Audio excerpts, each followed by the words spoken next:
Eh bien, après l'énorme succès du premier film sorti en 2022, si je ne dis pas de bêtises, Paramount nous propose avec Parker Finn la suite du film Smile avec Smile 2. Il faut dans un premier temps rappeler que le premier film Smile a été un énorme succès au box-office, en rapportant, je crois, plus de 200 millions de dollars en ayant coûté 17 millions. Donc évidemment, Paramount s'est dit... ça sent bon, venez on fait une suite. Et est-ce que le 2, on va dire, est dans la continuité, dans la logique du premier film? J'aurais tendance à dire que oui. Moi, j'ai passé un très bon moment devant ce film-là. Après, évidemment, il y a des défauts, et ça, on va en parler aujourd'hui. Donc, sachez qu'on va en parler avec spoiler, même s'il y aura une petite partie où on n'en fera pas. Mais je suis plutôt satisfait de ce que j'ai vu dans ce film-là. Alors, il est vrai que de plus en plus de films d'horreur tentent, même s'ils l'ont toujours fait, mais tentent de, on va dire, s'abroger de tout ce qui a été fait auparavant, là, en essayant d'apporter une touche artistique, en essayant non pas forcément de toujours montrer des choses, mais en essayant aussi d'apporter voilà, une certaine technique, notamment, sans trop vous spoiler, avec la première scène du film, qui est un plan séquence qui dure, je crois, bien 2-3 minutes, même s'il n'est pas total, puisqu'à la toute fin, vers la fin du plan séquence, eh bien on sent que bon, il y a eu un petit cut et on a essayé de faire un raccordage, un raccordement. Comment est-ce qu'on dit ? Un raccord, c'est mieux comme ça. Donc voilà, il y a eu une volonté, en tout cas technique, par rapport au fait de vouloir proposer eh bien, autre chose par rapport à ce film-là, et ça fonctionne plutôt bien. On a des plans de caméra qui sont intéressants, notamment avec pas mal de zoom qui, sur pas mal de plans aussi, sont assez lents. On a notamment une scène avec une télé où on va aller tout doucement, en fait on ne le remarque même pas.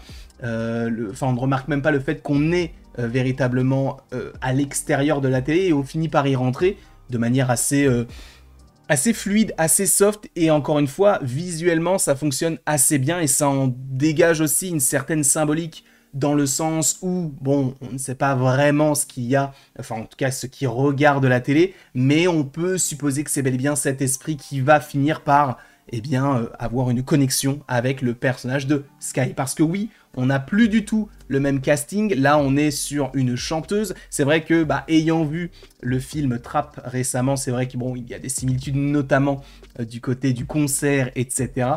J'ai trouvé que voilà, il y avait une volonté d'aller encore plus loin par rapport au premier film, et notamment par rapport au contexte. C'est très psychologique. C'est un film extrêmement psychologique qui va jouer avec le spectateur, qui va jouer avec les personnages et qui va faire en sorte que même nous, on ne sait pas vraiment ce qui est réel ou non. Alors, certaines personnes pourraient le comparer, j'en sais rien, au Joker, le premier, même si les genres sont totalement différents, mais on va dire que la volonté, d'une certaine manière, est un petit peu similaire.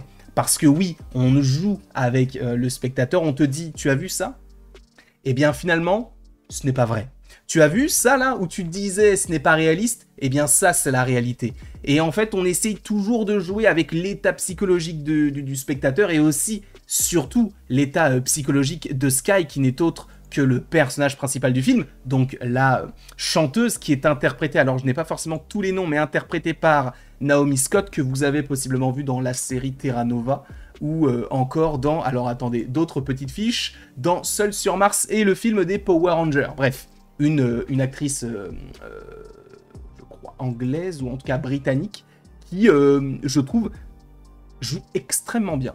C'est-à-dire qu'elle peut passer des larmes au cri, au rire, en un claquement de doigts, et en vrai, je pense que ça va être une actrice qui peut possiblement avoir une carrière assez intéressante, et pas uniquement sur des films à gros budget, ou en tout cas des films de genre. On peut aussi peut-être la voir sur des films peut-être un petit peu plus intimistes, et ça pourrait être assez intéressant. Peut-être qu'elle l'a déjà fait, je ne connais pas particulièrement parfaitement sa filmographie, mais c'est vrai que les seules fois où je l'ai vue, c'était dans des grosses productions. J'aimerais bien savoir ce qu'elle pourrait donner sur autre chose que ça. Mais elle est vraiment très intéressante. Après, oui, je trouve qu'il y a quelques défauts. dans ce film-là, bien que notamment le côté un peu chanson aurait pu me rebuter, mais finalement, je trouve que ça fonctionne plutôt bien dans le Schmilblick, mais c'est vrai que c'est un film d'horreur qui fonctionne beaucoup sur les screamers. Alors, encore une fois, il y a plusieurs genres dans l'horreur, mais là, particulièrement, on a voulu te faire comprendre que... Comment dire ? On a essayé d'innover, en fait, dans le jumpscare, ce qui n'est pas forcément innovant, hein, parce que peut-être que plein de gens attendaient, en fait, que cela arrive à la gauche, alors que normalement, ça aurait dû arriver à droite. Tu vois, ce genre de choses qu'on a quand même pas mal, notamment dans les films d'esprit, comme Conjuring, etc. Là, je trouve que il y en avait peut-être un peu trop, ou en tout cas possiblement pas assez dosé sur certains... En fait, si tu prends sur l'ensemble du film qui dure quasiment 2 heures, ça va. Mais c'est vrai que des fois, on a quasiment rien, puis après, on va en avoir beaucoup, et voilà, ça dénote un petit peu avec le reste, c'est-à-dire qu'on va avoir justement des antagonistes qui vont être en fait des humains contrôlés par cet esprit qu'on va finalement voir... possiblement à la fin. En vrai, je pense que je vais dire attention, spoiler dès le début, hein, directement, voilà, comme ça au moins on est clair là-dessus, ça sera écrit dans le titre, sur la miniature, voilà, comme ça, il n'y a pas de problème, parce que c'est vrai que j'ai oublié de dire attention, spoiler à partir de maintenant, mais bref, en tout cas, j'ai pas forcément trop spoilé, hein, parce que dans un film tel que celui-ci, si tu as vu le premier, tu t'attends quand même à voir l'esprit qui est derrière tout ça, comme dans quasiment tous les films, hein. Par ailleurs, on l'avait notamment vu dans La Nonne 2, je crois, si je ne dis pas de bêtises. En tout cas, visuellement, ça rend plutôt bien, mais là où ça dénote un petit peu, c'est que oui, en fait, ce seront surtout les mouvements de caméra, les plans choisis qui vont nous effrayer, et surtout le son derrière, plus qu'uniquement d'avoir juste une scène telle que celle-ci, ou... Parce qu'en fait, le truc, c'est que c'est effrayant, mais ce sont des humains. Donc, on est moins effrayé. On a cet aspect artistique, notamment lorsqu'on va voir la scène où elle va être chez elle et elle va se faire poursuivre par plein de personnes qui vont limite être des chorégraphes. Et là, en vrai, sur une scène qui est censée être un petit peu horrifique, bah je ne l'ai pas ressenti, ce côté horrifique-là. Mais après, encore une fois, dans sa globalité, j'ai trouvé que le film était très bon. Il fonctionne extrêmement bien. Évidemment que c'est un film qui, je pense, va être au minimum rentable. Alors peut-être qu'il n'atteindra pas le succès du premier, je n'en sais strictement rien. On est le premier jour de la sortie du film. Donc, on verra évidemment tout ça en temps voulu, mais j'espère qu'il fonctionnera parce que c'est un bon film. Il y a une volonté derrière. Et encore une fois, un aspect psychologique qui est très intéressant. Et même encore aujourd'hui, on se pose la question de mais qu'est-ce qui est réel et qu'est-ce qui ne l'est pas? Et peut-être qu'un jour on aura des réponses, mais est-ce qu'ils vont laisser un petit peu planer le doute sur qui sont véritablement ces... Enfin, quelle est plutôt cette créature, cet esprit, que veut-il supposément Est-ce qu'on aura la réponse? Je n'en sais rien. En tout cas, moi j'ai bien aimé ce que j'ai vu. Moi je ne peux que vous inviter à aller voir ce film-là. Alors sachez qu'il est interdit aux moins de 16 ans, donc si vous n'avez pas l'âge requis, je ne vous conseille pas d'aller voir ce film-là.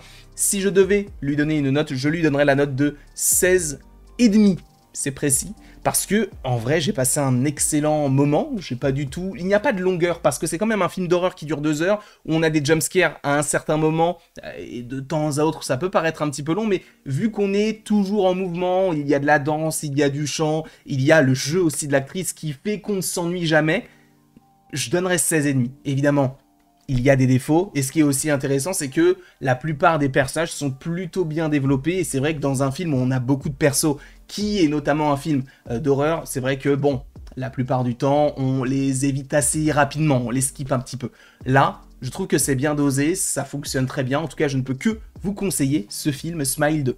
Je vous remercie beaucoup d'avoir été présent devant cette vidéo, n'hésitez pas à l'aimer, à la partager, à la commenter, à vous abonner, si ce n'est pas déjà le cas. Et après tout ceci, il ne me reste plus qu'à vous dire à la prochaine pour la prochaine.